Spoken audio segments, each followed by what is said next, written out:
നമസ്കാരം. ഇന്നത്തെ ക്ലാസ്സിൽ റെഡിമെയ്ഡ് പാച്ചസ് എങ്ങനെ ചെയ്യാമെന്നാണ് പഠിക്കുന്നത്. മുന്നേ ഉള്ള ക്ലാസ്സുകളിൽ നമ്മൾ എങ്ങനെ ഒരു മെറ്റീരിയലിൽ വേറൊരു ക്ലോത്ത് യൂസ് ചെയ്ത് ആപ്ലിക്യൂ വർക്ക് ചെയ്യാം, അതല്ലെങ്കിൽ വേറൊരു ക്ലോത്തിൽ നമുക്ക് ഡിസൈൻ കട്ട് ചെയ്ത് എങ്ങനെ ആപ്ലിക്യൂ ഡിസൈൻ ചെയ്യാം എന്നാണ് പഠിച്ചത്. ഇന്നത്തെ ക്ലാസ്സിൽ കുന്തൻ സ്റ്റോൺ യൂസ് ചെയ്തിട്ടുള്ളൊരു സിമ്പിൾ പാച്ച് വർക്കാണ് കേട്ടോ കാണിക്കുന്നത്. ഫസ്റ്റ് ഈ സ്റ്റോൺ ഒന്ന് ഒട്ടിച്ചു കൊടുക്കാം. ഇപ്പോൾ സ്റ്റോൺ നന്നായിട്ട് ഡ്രൈ ആയിട്ടുണ്ട്. ഇനി ഇതിന് ചുറ്റുമായിട്ട് ഷുഗർ ബീഡ്സിൻ്റെ ഔട്ട്ലൈൻ കൊടുക്കാം. ഞാൻ ഗോൾഡൻ കളർ ഷുഗർ ബീഡ്സ് ആണ് കേട്ടോ യൂസ് ചെയ്യുന്നത്. ഇത് ഫുള്ള് ഔട്ട്ലൈൻ കൊടുത്തുള്ള ഡിസൈൻസ് ആണ്, അതുകൊണ്ട് ഞാൻ സ്പീഡിൽ കാണിച്ചു പോവാം കേട്ടോ. നെക്സ്റ്റ് 1 ലെയർ സ്റ്റോൺ ചെയിൻ ആണ് കേട്ടോ സ്റ്റിച്ച് ചെയ്ത് കൊടുക്കുന്നത്.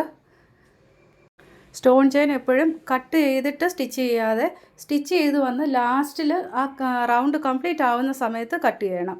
എങ്കിലേ കറക്റ്റായിട്ട് നമുക്ക് സ്റ്റോൺസ് അഡ്ജസ്റ്റ് ചെയ്ത് എത്ര സ്റ്റോൺ വേണം എന്നൊക്കെ മനസ്സിലാകത്തുള്ളൂ. ഡയറക്റ്റ് നിങ്ങൾ കട്ട് ചെയ്തിട്ട് പിന്നെ സ്റ്റിച്ച് ചെയ്യുമ്പോൾ ചിലപ്പോൾ കറക്റ്റായിട്ടുള്ള സ്പേസ് അഡ്ജസ്റ്റ് ആവണം എന്നില്ല. നെക്സ്റ്റ് ലെയർ വീണ്ടും ഷുഗർ ബീഡ്സ് ആണ് ഔട്ട്ലൈൻ കൊടുക്കുന്നത്.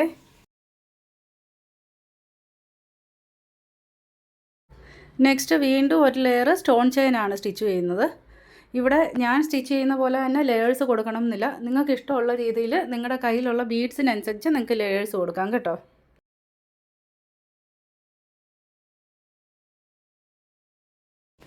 Next layer 2 mm round beads ആണ് ഔട്ട്ലൈൻ കൊടുത്തിരിക്കുന്നത്.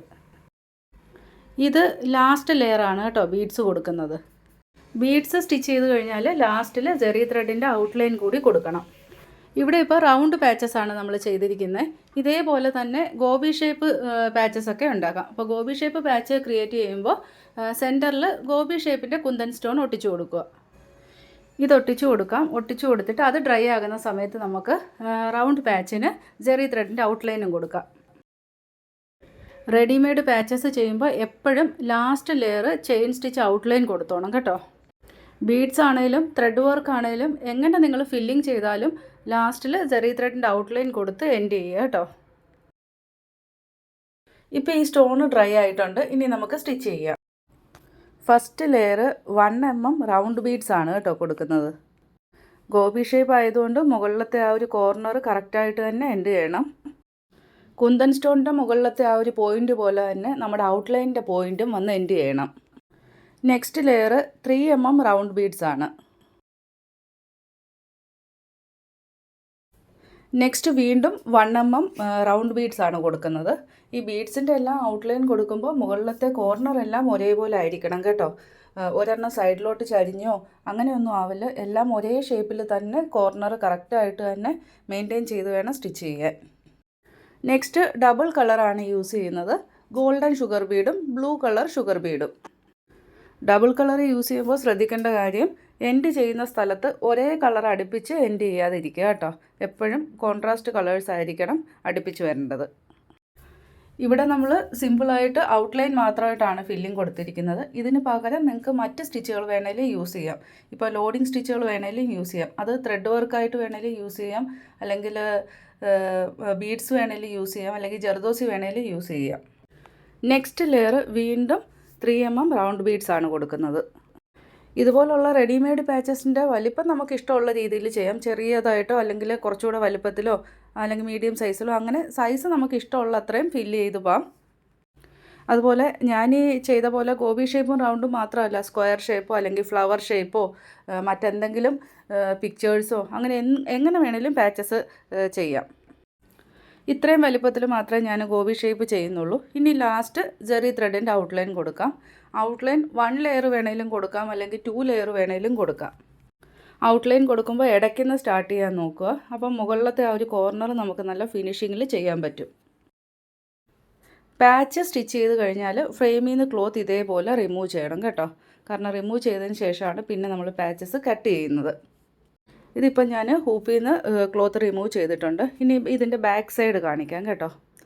ബാക്ക് സൈഡ് ഇതേപോലെയാണ് സ്റ്റിച്ച് വരുന്നത്.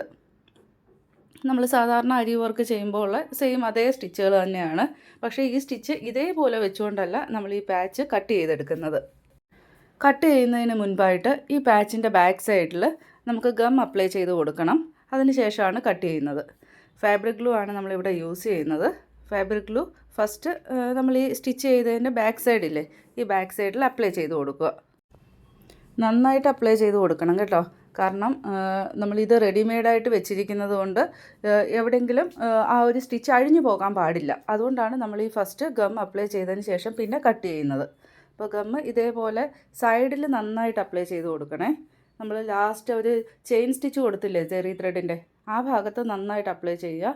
അതുപോലെ തന്നെ സെൻറ്റർ ഭാഗത്തും എല്ലായിടത്തും ഇതേപോലെ അപ്ലൈ ചെയ്തിട്ട് കൈ വെച്ച് നന്നായിട്ടൊന്ന് തേച്ച് കൊടുക്കുക. അതായത് എല്ലാ സ്ഥലത്തും ആ ഒരു ഗമ്മ് വരുന്ന രീതിയിൽ നന്നായിട്ട് ഇത് തേച്ച് കൊടുക്കുക കേട്ടോ. അതുപോലെ ഈ ജെറി ത്രെഡിൻ്റെ ഔട്ട്ലൈൻ കൊടുത്തതിൻ്റെ കുറച്ച് വെളിയിലായിട്ട് വരുന്ന രീതിയിൽ തേച്ച് കൊടുക്കണം. ഔട്ട്ലൈനിന് വെളിയിൽ ആ ക്ലോത്തിലും കൂടി കുറച്ച് ഗമ്മ് വരുന്ന രീതിയിൽ വേണം തേച്ച് കൊടുക്കാനേ. ഇപ്പോൾ ഫുൾ ഗമ്മ് നമ്മൾ ചെയ്ത പാച്ചിന് ബാക്ക് സൈഡിലായിട്ട് അപ്ലൈ ചെയ്തിട്ടുണ്ട്.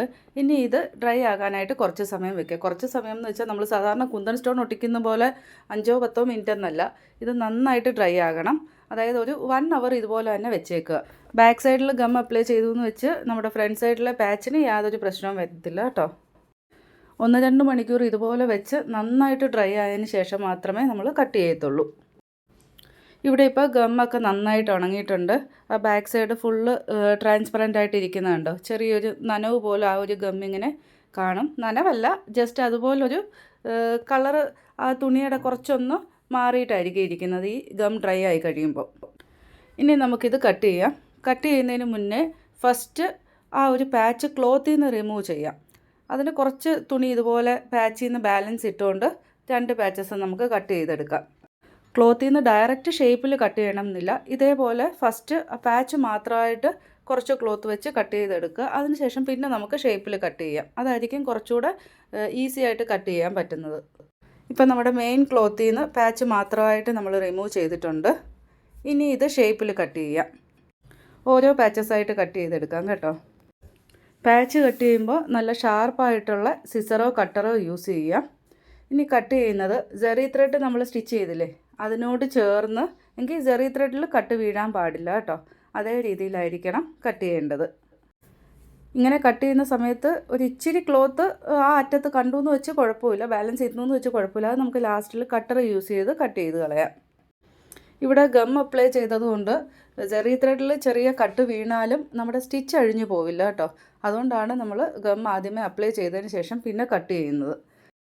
കാരണം കട്ട് ചെയ്യുന്ന സമയത്ത് ചിലപ്പോൾ അറിയാതെ സിസർ ഈ ജെറി ത്രെഡിലേക്കൊക്കെ ചിലപ്പോൾ കട്ട് വീണ് പോകാം. അപ്പോൾ അങ്ങനെ കട്ട് വന്നാലും നമ്മുടെ മറ്റ് സ്റ്റിച്ചുകളെയോ അല്ലെങ്കിൽ ആ ജെറി ത്രെഡിൻ്റെ മറ്റ് സ്റ്റിച്ചിനെയോ ഒന്നും നമ്മുടെ ആ ഒരു ലെയർ കട്ടായി എന്ന് വെച്ച് കുഴപ്പമൊന്നുമില്ല. ലാസ്റ്റിൽ എന്തെങ്കിലും ബാലൻസ് ക്ലോത്ത് ഉണ്ടെങ്കിൽ ഇതുപോലെ കട്ടർ യൂസ് ചെയ്ത് നമുക്ക് ട്രിം ചെയ്യാം. ഇതുപോലെ നമുക്ക് ഫ്ലവർ ഡിസൈൻസോ അതല്ലെങ്കിൽ ബട്ടർഫ്ലൈ ഡിസൈൻസ് അല്ലെങ്കിൽ ചെറിയ ആനിമൽ പാച്ചസ്, അങ്ങനെ എന്ത് വേണേലും നമുക്ക് ഇതുപോലെ തന്നെ ചെയ്തെടുക്കാൻ പറ്റും. നമുക്ക് ഫില്ലിംഗ് ആയിട്ടും ഏത് സ്റ്റിച്ച് വേണേലും യൂസ് ചെയ്യാം. ഇതുപോലുള്ള പാച്ചസ് നമുക്ക് സ്റ്റിച്ചഡ് ബ്ലൗസിൽ വേണേലും സ്റ്റിച്ച് ചെയ്യാം. നോർമൽ നീഡിൽ യൂസ് ചെയ്ത് ഫിക്സ് ചെയ്താൽ മതി. ഇതുപോലുള്ള പാച്ചസൊക്കെ നമുക്ക് ഫ്രീ ആയിട്ടുള്ള ടൈമിൽ സ്റ്റിച്ച് ചെയ്ത് കഴിഞ്ഞാൽ റെഡിമെയ്ഡ് ഡ്രസ്സുകളൊക്കെ ഇല്ലേ കുട്ടികളുടെ, അപ്പോൾ ഷോപ്പിൽ നിന്നൊക്കെ വാങ്ങുന്ന നമ്മുടെ റെഡിമെയ്ഡ് ഡ്രസ്സുകളിലൊക്കെ ചെറിയ ഇതുപോലെ ബട്ടർഫ്ലൈ പാച്ചസൊക്കെ നമുക്ക് സ്റ്റിച്ച് ചെയ്യാം. ഞാൻ ചെയ്ത ഇതേ പാച്ചസ് തന്നെ നിങ്ങൾ ചെയ്യാതെ വ്യത്യസ്തമായിട്ടുള്ള ഷേപ്സ് കാര്യങ്ങളൊക്കെ പാച്ചസായിട്ട് ചെയ്യുക കേട്ടോ. Okay, thank you.